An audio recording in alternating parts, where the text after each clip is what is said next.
587. They're going to be happy. We got any back?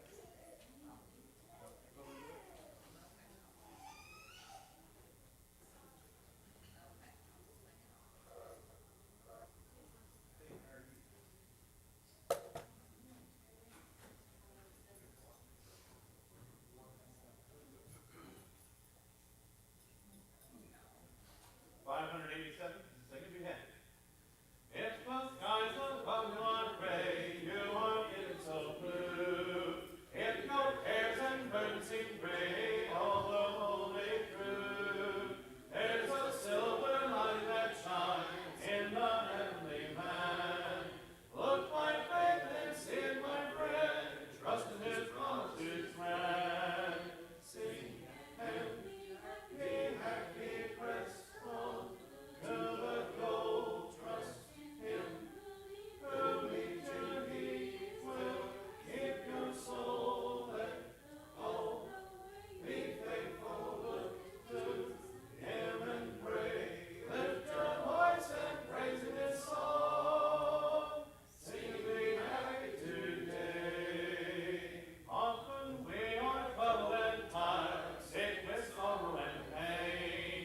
There are others living in sin, blessed with earthly gain.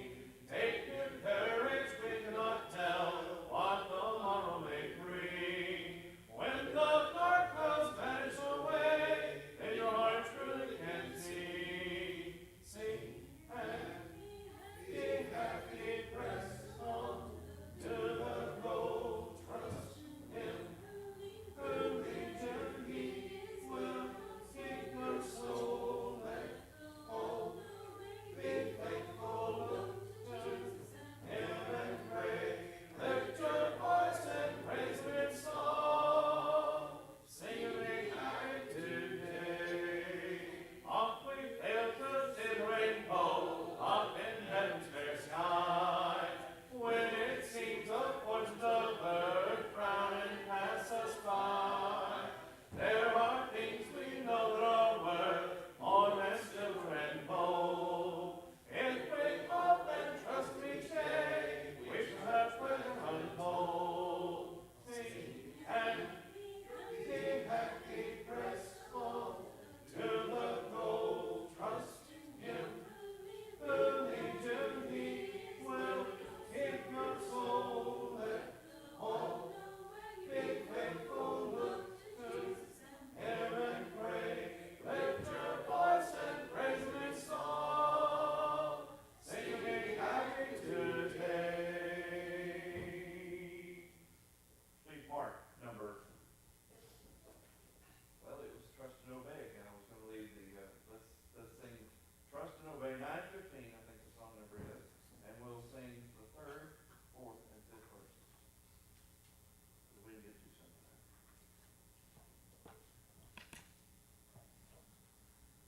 The way of announcements, I don't know of any more sick. Does anyone know of any sick?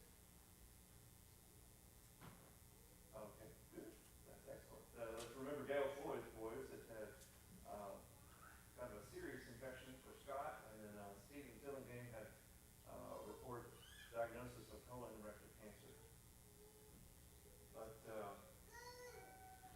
let's remember, I'll make a note here that the brochures and the flyers for our gospel meeting have come in, and in the coming days and weeks, we can be passing those out. We can be, through word of mouth, encouraging others to attend, and we can do some things in our neighborhoods and with those of our contact.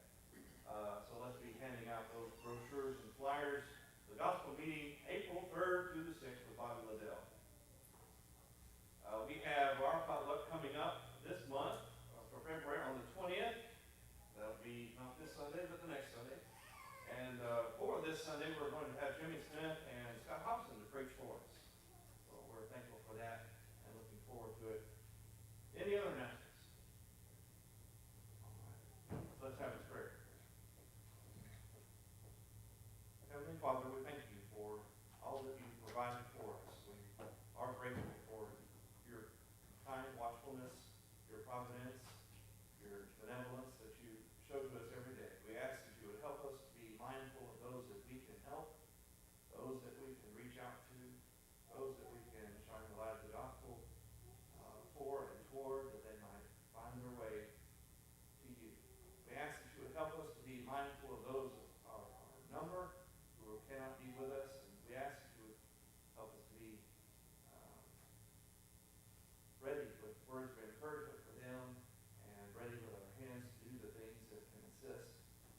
pray that you'll help us to always be a strong body and able to, and ready to help one another and encourage one another, build one another up.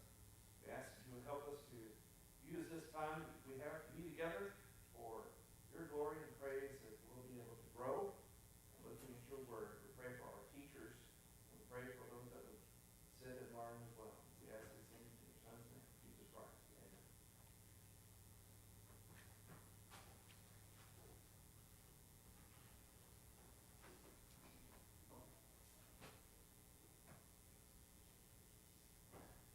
Looking at John chapter 12 this evening a little bit, and starting in verse 42.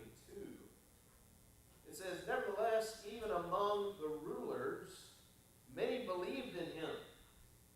But because of the Pharisees, they did not confess him, lest they should be put out of the synagogue.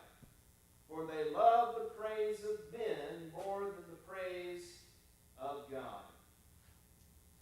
Then Jesus cried out and said, He who believes in me believes not in me, but in him who sent me. And he who sees me sees him who sent me. I have come as a light into the world, that whoever believes in me should not abide in darkness. And if anyone hears my words and does not believe, I do not judge him, for I did not come to judge the world, but to save the world. He who rejects me and does not receive my words has that which judges him. The word that I have spoken will judge him in the last day. For I have not spoken on my own authority, but the Father who sent me gave me a command, what I should say and what I should speak. And I know that his command is everlasting life. Therefore, whatever I speak, just as the Father has told me, so I speak." There's so many thoughts that Jesus presents to us in this short passage, and it starts with a recognition that we need to elevate Jesus above all others. One thing that John notes here about the Pharisees was that many believed, but because of the Pharisees, they did not confess him because they didn't want to be put out of the synagogue. And then John makes this comment, "For they love the praise of men more than the praise of God." Sometimes we have thoughts along those lines. We get worried about what men think, about what other people think, and what they want out of us. When God has spoken, however, his thoughts must be elevated above our own. And we must put down the notion that people should sway us away from what Jesus says. And what Jesus is emphasizing in this passage is this: that when we believe him, we're also believing the Father who is in heaven. When we see him, we're also seeing the Father. And so to put Jesus at a lower level is to put the Father at a lower level also. To put Jesus below men is to put God below men. Now, Jesus does not want us to walk around in darkness. He wants us to have light. But when we listen to other people and let them influence us, we don't get Jesus' light. We get darkness, the darkness of men. Jesus came to save. That was his purpose while he was on the earth. He didn't come, when he came the first time, to judge mankind. He was there to save mankind. And he did the job that God the Father gave him to do. Today, however, we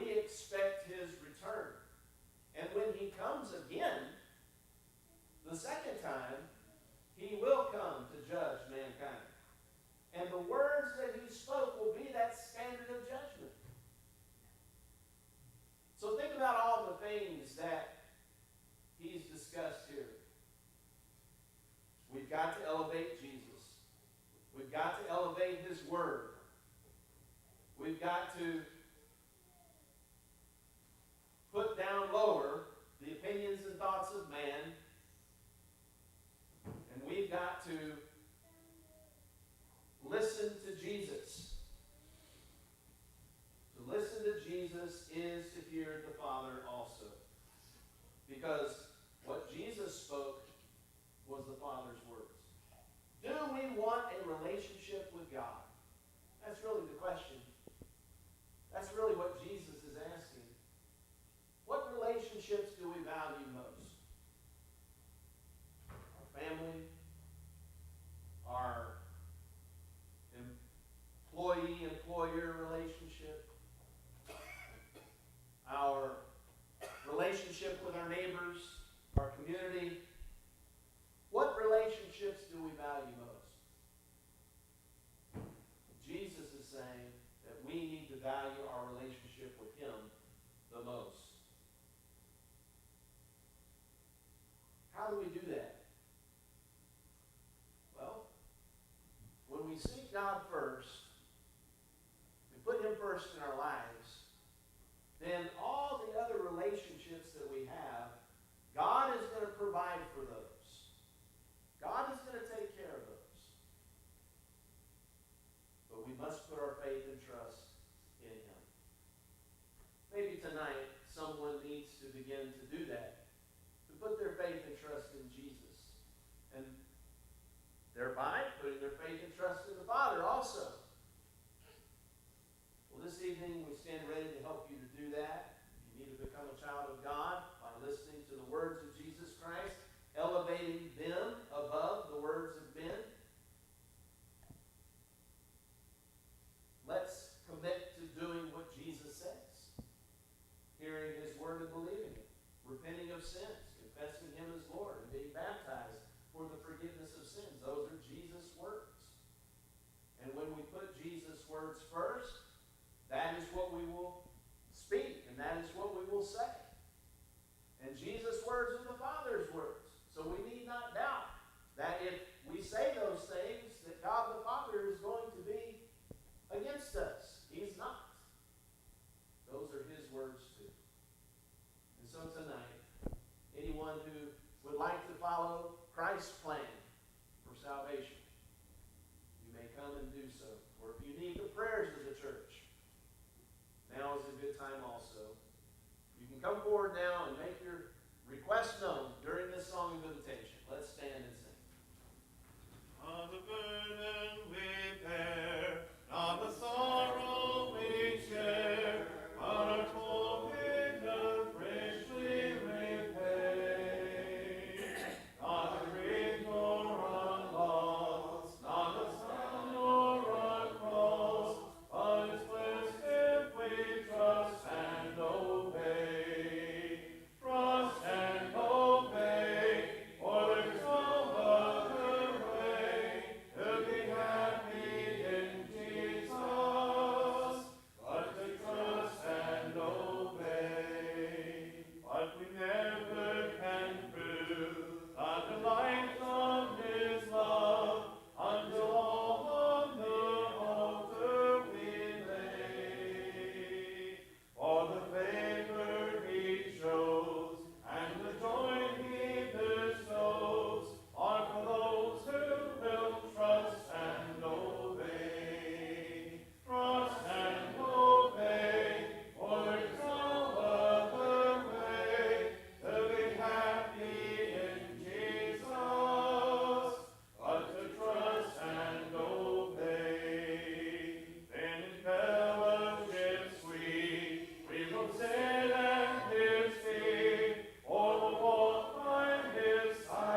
attentive to the lesson that's presented tonight. We ask that you be with the presenters as they present. We hope that tonight's worship service will be pleasing to thy sight. We ask now that you go with us, be with our sick mention, guard, God, and direct our lives. This for our sins, in Christ's name.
Okay, welcome to our Wednesday night adult Bible class. We're glad that you're with us this evening. And we're going to be finishing up the book of Proverbs tonight. We left off with chapter 29 last week, and tonight, hopefully, we'll get through 30 and 31. And then next week, Brother Jim is going to be teaching class during my absence. And the week after that, I think we decided we're going to go ahead and go into the book of Ecclesiastes and study it. And it has some challenging messages for us also. Very difficult stuff. You may actually have to do some homework for the book of Ecclesiastes. Okay? So Virginia's looking at me like, what in the world are you talking about? No, it's tough stuff, man. Some of the stuff in the book of Ecclesiastes is like, what? Wow, what does he mean by that, you know? And it's not necessarily clear. We've got to understand it in the context of how it was intended. And so we'll talk about that in a couple of weeks.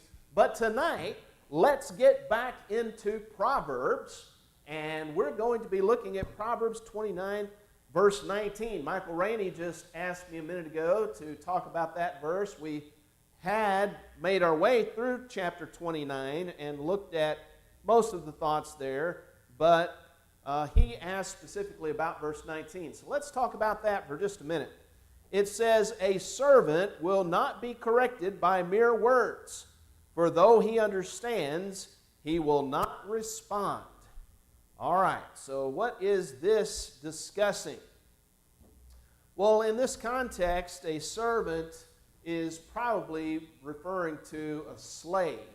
In this particular culture, there was slavery, and so the idea here is that a servant is going to try to please the master as best he can, and so his whole focus is going to be on the letter of the master's words and trying to do those things. He's not going to really be worried about philosophy or generalizations and things like that. And so when you try to, a servant will not be corrected by mere words. He's not going to put things into a context that will make for correction in his life in a grand way. He's just going to, fix what he's told to fix in the moment, and then he's going to move on to whatever other thing that he is responsible for. I'll give you a good example of that, maybe in a modern day context, and that is in regard to doing refereeing in football, all right? And that's my experience.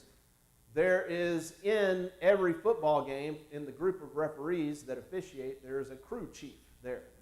And he has the white hat on. And he's kind of the final arbiter of things. If there's a rule that's in question or we don't really know what happened, he's the one responsible for making the final decision of what the ruling is going to be. And so everything comes to him, and then he's the one who turns to the press box and says, this is what the call is, and he's responsible for that. Well, the rest of the crew, that doesn't mean the rest of the crew isn't interested in getting things right. They are, but sometimes a referee has a particular philosophy that he goes by. And every referee in a different crew may have a slightly different way of managing things. And so if, like a guy like me who's not a white hat referee, if I'm working with a bunch of different ones, then I just go by what he says right there, right then, in the moment. And, if there's things to worry about later, well, we'll talk about them later. But we don't talk about them immediately. We just go with what he says right in the moment. And sometimes I get advice from those particular referees. And when I change to a different crew with a different white hat, maybe that advice works with them too, maybe it doesn't. It's just going to depend on what the philosophy, what his philosophy is. So I try to do exactly what that particular crew chief says, and if I go to a different crew, then I try to do what that crew chief says. And I don't really worry too much about correcting a lot of behavior in a general way until we get to different meetings. But anyway, so I think it means something like that. So maybe another modern day example. Suppose you were a contractor or something. Okay, Michael, and you were building a building for one guy, right? And he said, I want you to build it this way. And then you say, okay, I'll build it exactly like you want. And then you go to another guy, you're building a building for him, and he says, no, I don't want it that way, I want it this way. And, and you say, well, I built it for him this way. He says, I know, but I want it this way. And there's a change there. It's not necessarily consistent. And so what I think is going on here is that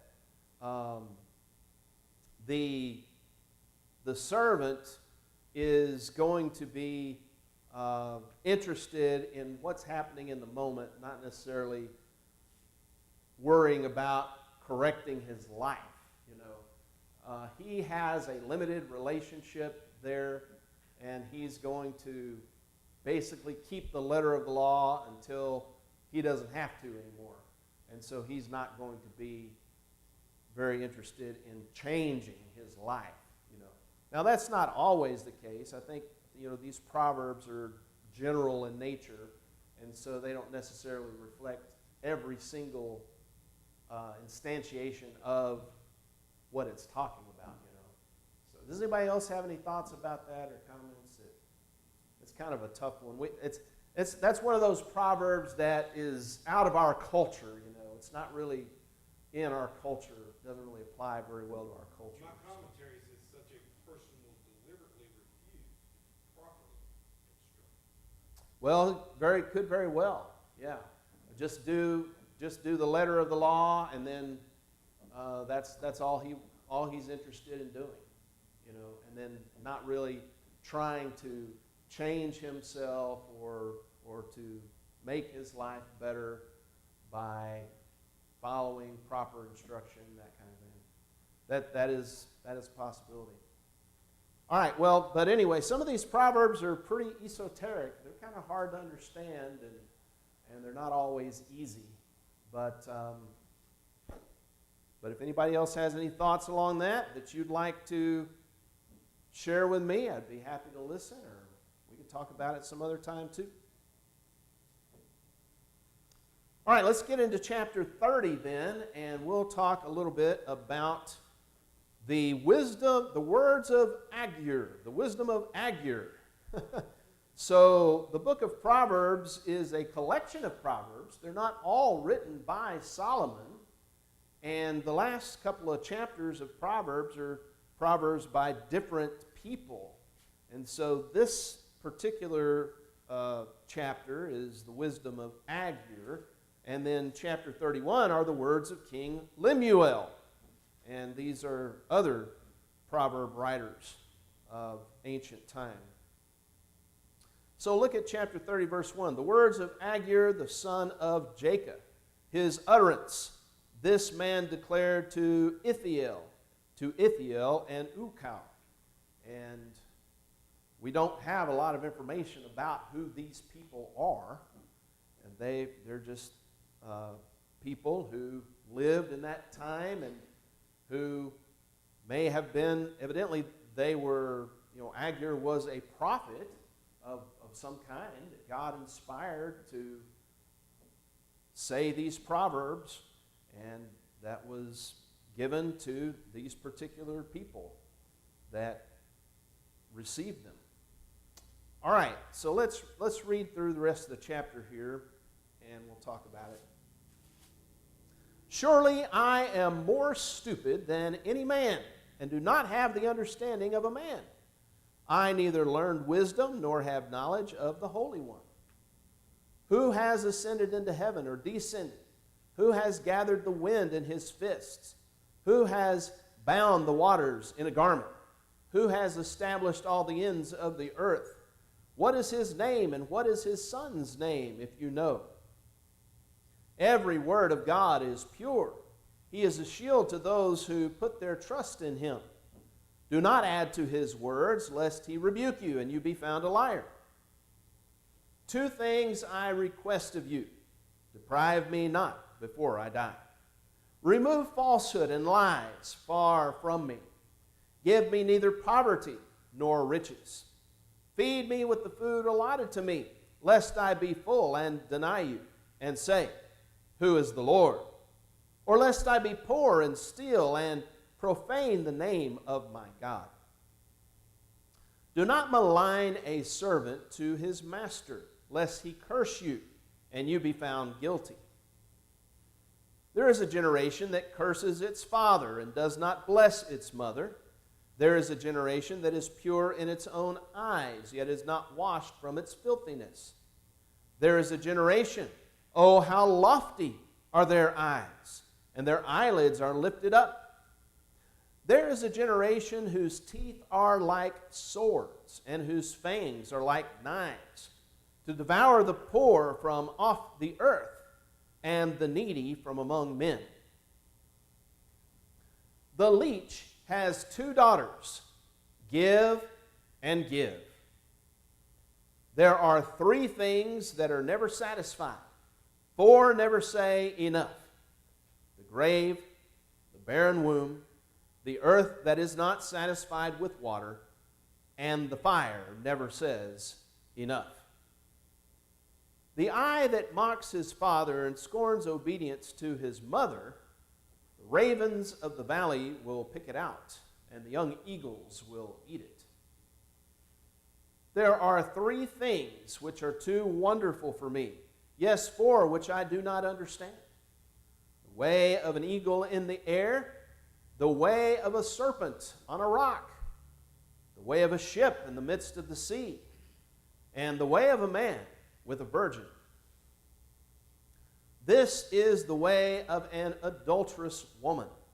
She eats and wipes her mouth and says, I have done no wickedness. For 3 things the earth is perturbed. Yes, for 4 it cannot bear up. For a servant when he reigns, a fool when he is filled with food, a hateful woman when she is married, and a maidservant who succeeds her mistress. There are 4 things which are little on the earth, but they are exceedingly wise. The ants are a people not strong, yet they prepare their food in the summer. The rock badgers are a feeble folk, yet they make their homes in the crags. The locusts have no king, yet they all advance in ranks. The spider skillfully grasps with its hands, and it is in kings' palaces. There are 3 things which are majestic in pace, yes, 4 which are stately in walk. A lion, which is mighty among beasts, and does not turn away from any. A greyhound, a male goat also, and a king whose troops are with him. If you have been foolish in exalting yourself, or if you have devised evil, put your hand on your mouth. Whereas the churning of milk produces butter, and wringing the nose produces blood, so the forcing of wrath produces strife. All right. Well, there is a lot of challenging stuff in that chapter, is there not? Some of that is quite interesting and, intellectually provocative, to say the least. So let's think about these things for a few moments. Now, at the beginning here, the proverb speaker is saying, "Surely I am more stupid than any man, and do not have the understanding of a man. I neither learn wisdom nor have knowledge of the Holy One." And I think what this is saying is that he is saying, I'm not educated. I haven't gone to a school. I have not been taught at, in a formal way. I think that's what he's referring to here when he says these things in verses 2 and 3. So, in essence, what he's claiming then is inspiration, right? He's saying, I don't have this formal understanding, and so the words that I'm speaking here come from God. They're inspired of God. And if there's any wisdom in them, it's because God has given me that wisdom, not because I have garnered it or learned it on my own. When in the days when men were inspired, I'm sure there were several cases of such circumstances. Jesus himself said, Jesus himself did not have a formal education. He the Pharisees at times said, "Hey, where did this guy study? Or how does he know the things that he knows, having never learned, having never studied, in a formal setting?" And so he really astonished the educated people of his day and time. And that was considered a mark of inspiration when someone spoke very wise things, and yet they did not come from a position of formal learning. So I think that's probably what verses 2 and 3 are discussing here. Now, the questions that are asked in verse 4 have the force of turning back toward God. These questions: who has ascended into heaven or descended? Who has gathered the wind in his fist? Who has bound the waters in the garment? There are things that man cannot do. These are things that we do not have the power of overcoming. The ascending into the heavens. We have ascended into the immediate heaven, right? We're talking about with rockets and things like that, but certainly we haven't even gone beyond the moon yet, right? I know there's plans to send people to Mars, but even that is just a very, very small step in comparison to the vast distances that we see in this universe. And so who has ascended into heaven or descended? And even if he had in mind the physical heavens, perhaps he had in mind the spiritual heaven, the place of God's dwelling. And of course, the answer to that is no man has. When we get to the New Testament, it's interesting to note that Jesus said, "You shall see angels ascending and descending upon the Son of Man." And Jesus himself also came from the Father, and then he went back to the Father. He descended from heaven and then went back to heaven. And so this question that's asked here is asked in regard to mankind. Who among mankind can do this? Who among mankind can gather the wind in his fists? Well, we have made wind tunnels, and those things can create tremendous force with air and do some interesting things. You can even go to places now where, what is it called? iFly. Has anybody ever been to one of those places? There's one down in Austin, and I've never been to one, but you can walk into this building, and there's this fan embedded in the ground, and you get on top of it, and it turns on, and it creates enough wind pressure to elevate you into the air so that you can float, like as if you're falling. So that's a tremendous amount of wind pressure, air pressure. But no one has ever gathered the wind into his fist. Who has bound the waters in a garment? We can take some water and soak it into a garment, but we can't soak up all the water into a garment. Who has established all the ends of the earth? And again, that is something that man has not done. What is his name? What is his son's name, if you know? And again, now my Bible has a capital H on these things, and indicating that maybe the author here is referring to God, that God is the one who has done these things. And certainly that would be the case in regard to the creation. In the beginning, God created the heavens and the earth, right? Genesis 1 and verse 1. And certainly that is something that God has done. And maybe that is what he is seeking to do in this verse, is call attention to God's power and ability. Yes? You'll see here in 1 Corinthians 1:21, it says that the world through wisdom did not know God. So we had to have a divine revelation. Right. We wouldn't have enough wisdom to ever know God. That's right. And without divine revelation, we would be hopelessly lost.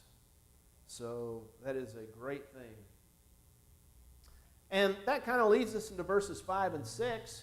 Every word of God is pure. He is a shield to those who put their trust in him. Do not add to his words, lest he rebuke you and you be found a liar.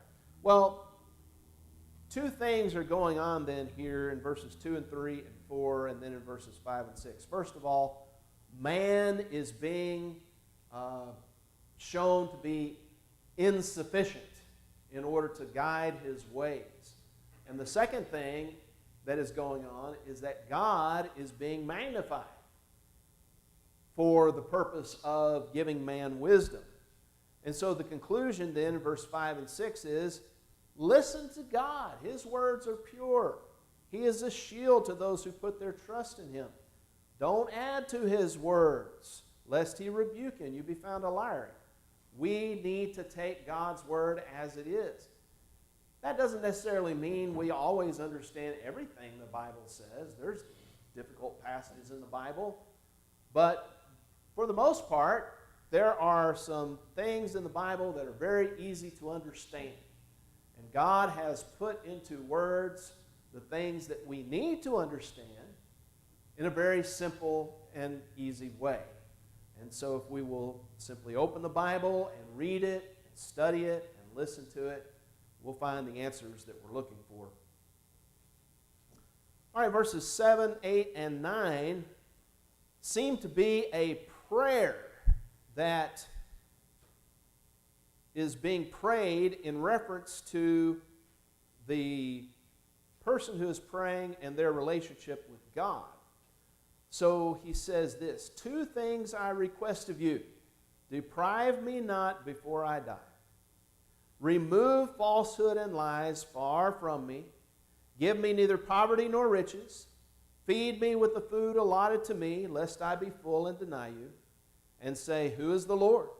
Or lest I be poor and steal and profane the name of my God. So, give me neither poverty nor riches, and remove falsehood and lies far from me. That is a great sentiment. We don't want to be liars. We don't want to be people who are speaking falsehoods. We want to tell the truth. We want to be honest. We want to communicate well with other people. And the other thing he talks about is giving neither poverty nor riches. Because with both of these 2 things comes different sets of temptations. With poverty comes the temptation of stealing and profaning the name of God. That's what he says in verse 9. With riches comes the temptation of being so content and satisfied that we say, oh, who needs the Lord? So poverty and riches both have their temptations. And so what he's praying is, keep me in the middle, right? Don't make me so I'm super wealthy and I don't feel the need for the Lord anymore. But don't, at the same time, I don't want to be so poor that I feel like God is not taking care of me or is not providing for me. That's the prayer that he's uttering here.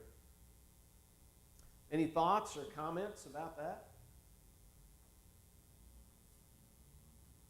That could go either way. What do you mean by that? I mean, it depends on the person. What? Okay. You're going to have to explain a little more. I certainly can. Here's the deal. When you're looking at that, and you're saying, and he's saying, please don't make me too rich, but don't make me too poor either. And I don't know who you're referring to with the pronoun who. Are you talking about God? Or are you talking about the guy that's praying? Yes, I believe this is a prayer to God. Okay. Yeah, he's asking God these things. Here's my, I guess, my view on that. Either if you're so poor you got to steal and do like these people are doing in San Francisco now, and they don't get fined no more up than $1,000, so everybody's going in and stealing. You don't want to be like that. But whether you're poor or you're rich, you need to keep God in your life. And it's possible at both ways. It depends on the person. Well, that is true, yes. I don't think he's denying that here. I think what he's saying is, I don't want to be tempted by those things. I don't want to be in that situation so that I get tempted to act in that way, because it's. I mean, when you're hungry, when you're starving to death, Exactly right. stealing a loaf of bread looks pretty good. It can look pretty good to people. So. And you could probably use the argument there that if you're that hungry, God wants you not to starve to death. Well, some might, yes. So I think this is a prayer of wanting to be delivered out of certain temptations. That's a good analogy. Okay? I agree. So I think that's what this is about. Any other thoughts?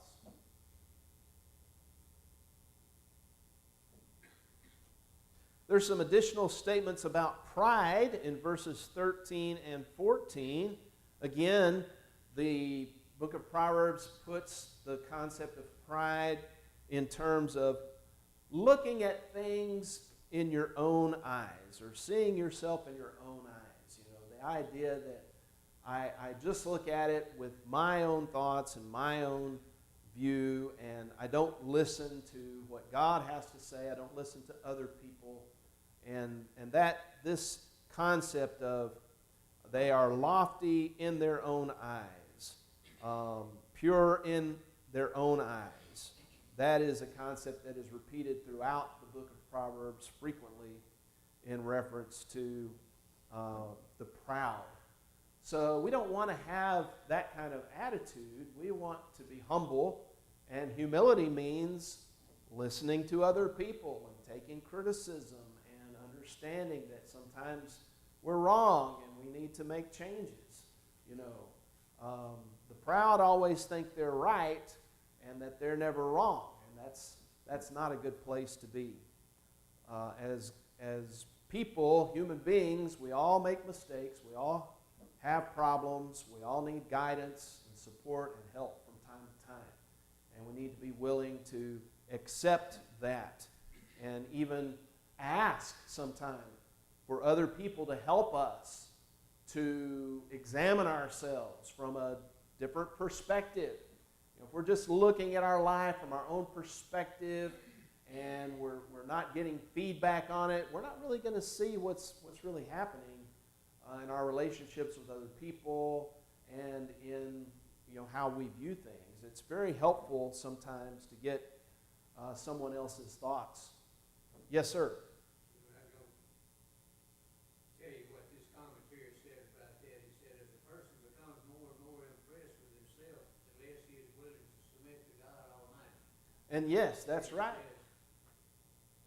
A man all wrapped up in himself makes a mighty small package. Yes. that's a good little tidbit there. Yeah. Did everybody hear that? A man wrapped up in himself makes a mighty small package. Right. All right. Very good thoughts. Any other thoughts? Well, what's this verses 15 and 16 about? This seems to be very odd. You know, the leech has two daughters, give and give.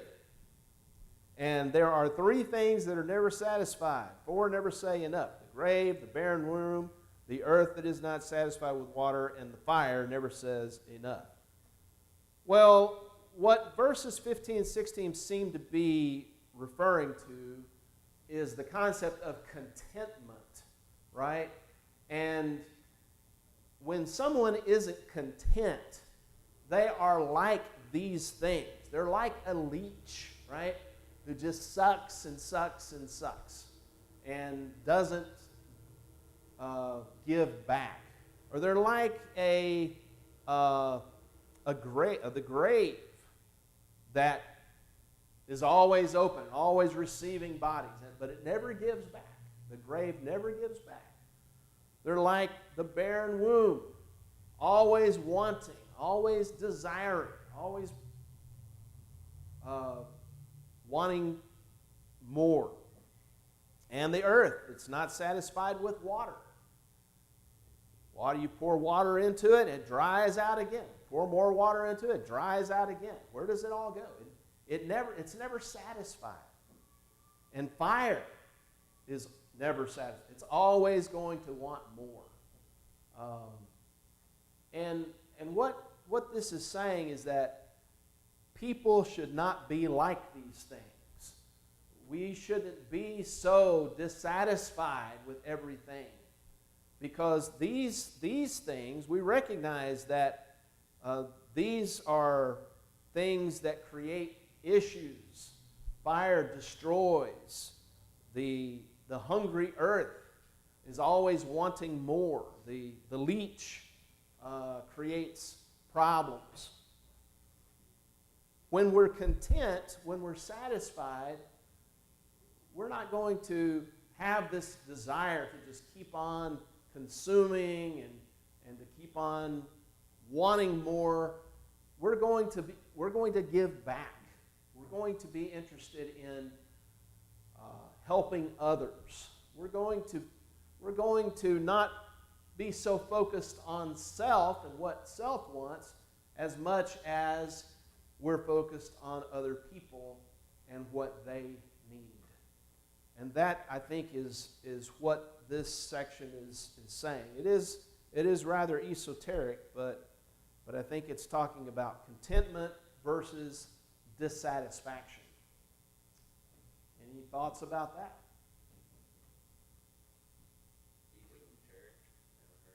Esoteric.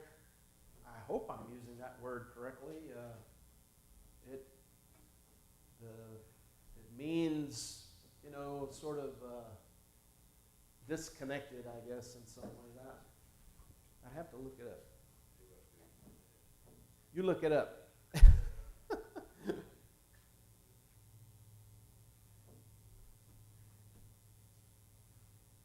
it for or likely to be understood by only a small number of people with specialized knowledge? Yeah. Specialized knowledge, yeah. It's just not very understandable, you know. It's difficult to understand.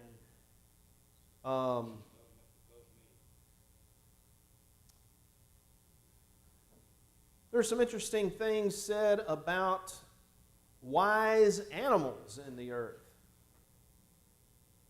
The ants, you know, ants prepare their food in the summer, and we recognize them as an example of diligence, as an example of hard work. The rock badgers make their homes in the crags. They know how to seek protection for themselves, even though they're very weak in and of themselves. They're able to find ways to protect themselves. The locusts, they don't have a king, but yet they all work together. They all advance together. They have a certain instinct of working in a big group like that. And then the spider is also looked at as a wise creation of God for being able to be so skilled with its hands. And I think probably what these proverbs are getting at is this, that if there are creatures in the world that display characteristics of nobility or characteristics of virtue, then we need to follow that example, so to speak. We need to be diligent. We need to take care of ourselves, provide shelter for ourselves and our families. We need to get along in society, you know. And it's a good thing to have a trade of some sort, to work hard and make a living. So I think that's probably what these particular examples are trying to highlight. And, you know, if it's good enough for the creatures of the world to do, then certainly we as humans can look at that and learn from that and apply that to our lives also. And again, the assumption behind this is that God made these creatures and He gave them a certain kind of wisdom. And in looking at these creatures and seeing the wisdom that they have, that prompts us to want to have wisdom also. All right, any other thoughts about chapter 30? Well, chapter 31 is very famous for the verses 10 through 31, which is the virtuous wife. And there's a lot of good things that are said there. I think probably a lot of people are very familiar with that passage. So if you have a specific question about anything that's in there, feel free to bring it out. We've talked about verses 4 through 7 before, so we won't review that again.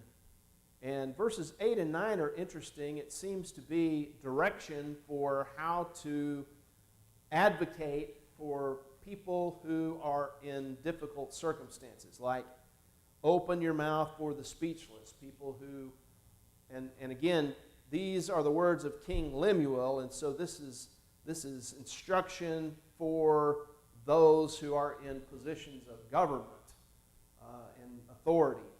And so verses 8 and 9 are basically saying, you know, that you need to advocate for people who don't have a voice. You need to advocate for people who may have been sentenced to die. Make sure that that the things that are being done are being done correctly and righteously and justly. Verse 9, open your mouth, judge righteously, plead the cause of the poor and the needy. So it's very easy for a person who's in a position of power to ignore the smaller people in society. And what this proverb is getting at is those in positions of authority ought not to do that. They ought to look down and consider people and think about them and advocate for them when they have the opportunity to do that, and not just ignore their pleas and ignore their circumstances and situations. So people who are in authority have a very special responsibility in that regard. All right, well, let's just read verses 10 through 31 real quick here. We have a couple of minutes left. Who can find a virtuous wife? For her worth is far above rubies. The heart of her husband safely trusts her, so he will have no lack of gain. She does him good and not evil all the days of her life. She seeks wool and flax and willingly works with her hands. She is like the merchant ships. She brings her food from afar. She also rises while it is yet night and provides food for her household and a portion for her maidservants. She considers a field and buys it. From her profits she plants a vineyard. She girds herself with strength and strengthens her arms. She perceives that her merchandise is good, and her lamp does not go out by night. She stretches out her hands to the distaff, and her hand holds the spindle. She extends her hand to the poor. Yes, she reaches out her hands to the needy. She is not afraid of snow for her household, for all her household is clothed with scarlet. She makes tapestry for herself. Her clothing is fine linen and purple.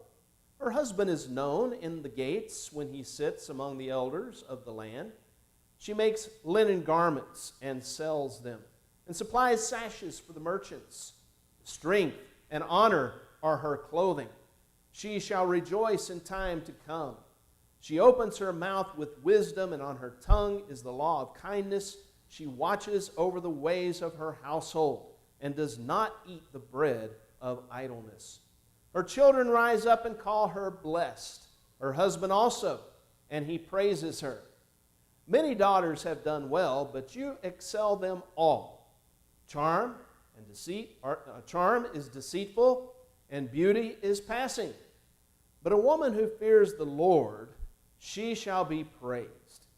Give her of the fruit of her hands, and let her own works praise her in the gates. All right. Thank you very much. We will end Proverbs, and we will start looking at Ecclesiastes in a couple of weeks. You're going to be gone this Sunday? That's another esoteric book.